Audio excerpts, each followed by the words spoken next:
Bonjour, assalamu alaikum, bienvenue sur notre chaîne YouTube MTA Français. De nouveau, encore une fois, avec Monsieur Omar Hamad. Comment allez-vous? Ça va, toujours bien. Nickel, et vous? Le ramadan se passe bien? Ça va, alhamdoulilah. Alors là, je pense qu'il y a les lumières du studio qui vont s'allumer en rouge. On va aborder un sujet un sujet critique, j'ai envie de vous dire. Moi personnellement, en tant que personne d'origine maghrébine, un sujet qu'on ne peut pas aborder avec n'importe qui, pas avec les parents, un sujet un peu compliqué, c'est le sujet de la pornographie.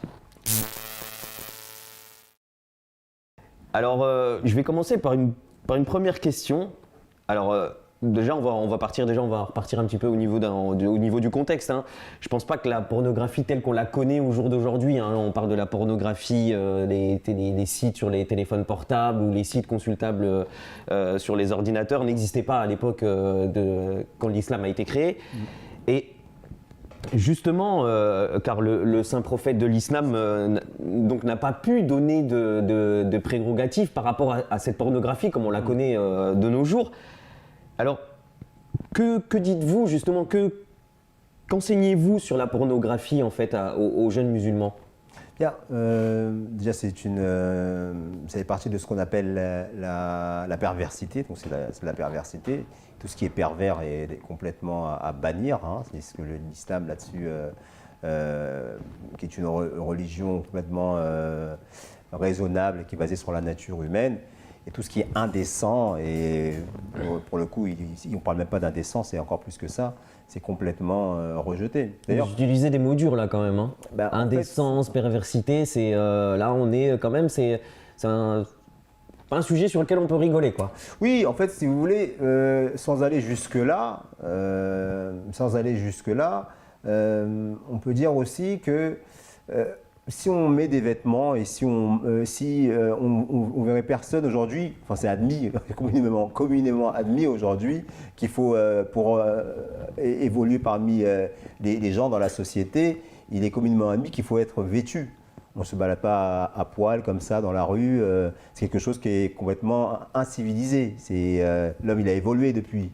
Et dans cette industrie, cette exposition du corps de l'homme, de la femme d'une manière aussi bestiale, c'est une espèce de régression qui n'est pas aujourd'hui conforme avec l'idéal que l'islam veut pour la dignité de l'être humain.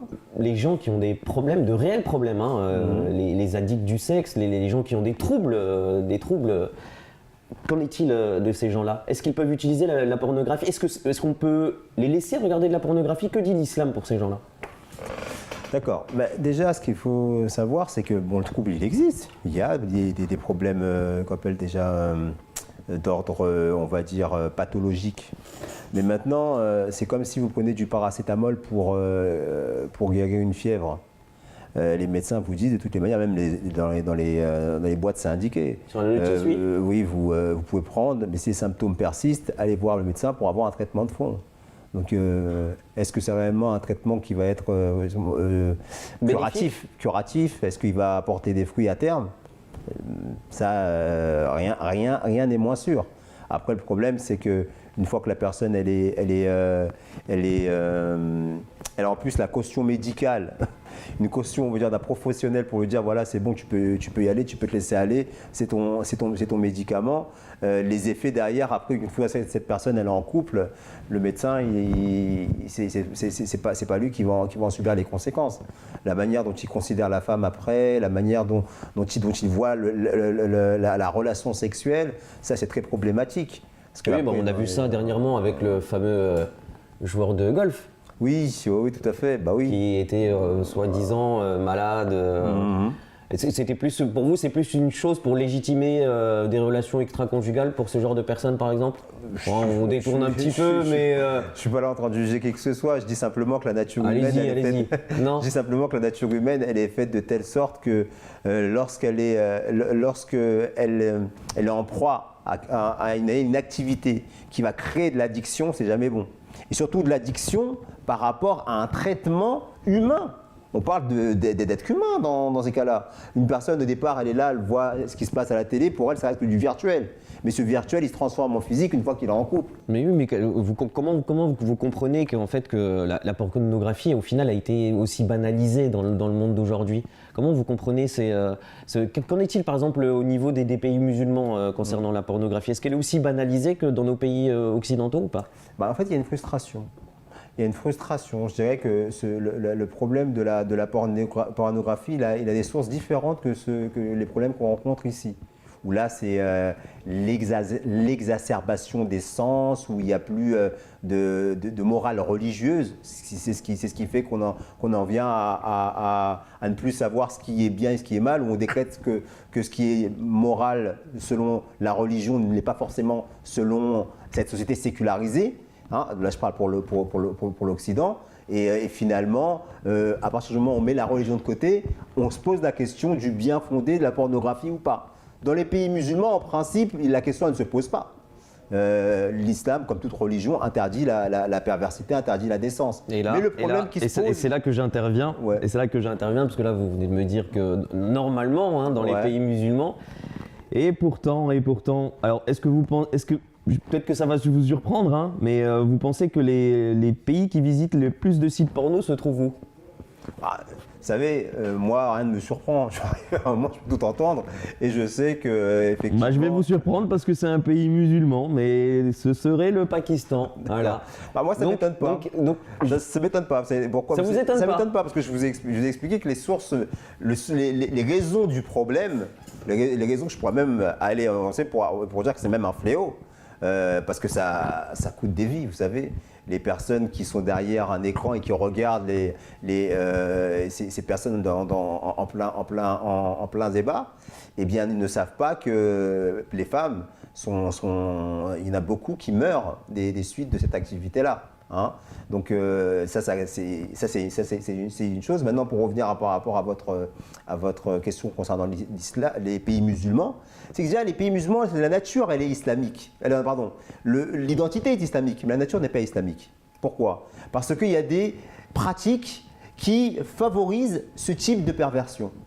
Comment? C'est que en islam, on enjoint les couples à se marier assez jeunes. À partir de 20, 25 ans, il faut qu'ils se marient. Et la société est faite dans ce sens-là, normalement. Il y a une séparation des femmes et des hommes. Mais la manière dont on met l'accent sur la cérémonie du mariage fait que finalement le mariage, il est focalisé sur la cérémonie qui revient à des prix pas possibles, où les personnes qui veulent se marier, il faut qu'ils aient les moyens. Et donc comme ils n'ont pas les moyens, ils se restreignent jusqu'à l'âge de 30 voire 35 ans.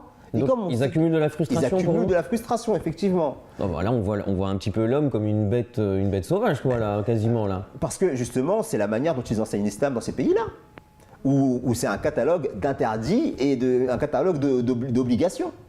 Vous avez cette manière très rigide de comprendre l'enseignement islamique, et vous avez en même temps la pression sociale coutumière, traditionnelle, qui fait du mariage un véritable culte. Donc pourquoi ce tabou dans l'éducation des enfants, par exemple? Moi je parle par exemple pour les Maghrébins, pourquoi ce tabou dans l'éducation concernant la pornographie? Pourquoi on n'éduque pas aux enfants, hein, dès le jeune âge, que c'est quelque chose qui est mal, qui peut entraîner à la perversion, qui peut être dangereux, ou qui peut amener à des instincts qui peuvent être, j'ai envie de dire, bizarres, hein, ou qui peuvent mener à des pratiques un peu folles. Pourquoi alors que l'islam, vous êtes en train de nous dire que l'islam justement enjoint à ne pas pratiquer ce genre de choses. Pourquoi on n'éduque pas les enfants dans ce sens-là? On ne parle pas de ça librement, sans ce tabou. C'est un problème, encore une fois, lié à la compréhension. Aujourd'hui, on a une manière d'enseigner l'islam qui est une manière traditionnelle. On va dire, c'est un peu des incantations qu'on enseigne aux gens. On n'explique pas, et ça c'est malheureusement, on n'explique pas que l'islam est une religion qui est en rapport avec la nature. Pour chaque problème, il y a une solution. Pour chaque besoin instinctif de l'homme, il y a une solution. Mais le problème, c'est que, par exemple, dans les madrasas, quand on enseigne le Saint-Coran, on enseigne seulement la lecture. Mais très peu d'entre les personnes qui vont à l'école coranique comprennent ce qu'il y a dans le Saint-Coran, le sens. Alors qu'il y a des sagesses qui sont vraiment inouïes. et qui peuvent permettre justement à l'homme d'évoluer, de s'épanouir naturellement et progressivement. Mais là encore, comme je vous l'ai dit, l'identité est musulmane, mais la nature ne l'est pas. C'est pour ça qu'on arrive à ces problèmes-là. Eh ben, en tout cas, merci de nous avoir permis de parler de ce sujet chaud sur ce plateau, j'ai envie de vous dire, hein, sans mauvais jeu de mots. Et merci pour vos réponses précises. En tout cas, ça a été très intéressant de pouvoir aborder un sujet aussi complexe et aussi dur à aborder. Et j'espère que nous aurons d'autres sujets bientôt à aborder avec vous, Monsieur Omar. En tout cas, merci beaucoup. Et très chers internautes, si vous avez des questions à nous poser, n'hésitez pas à nous les poser sur notre chaîne YouTube MTA Français. Merci beaucoup. Assalamu alaikum. Wa alaikum salam.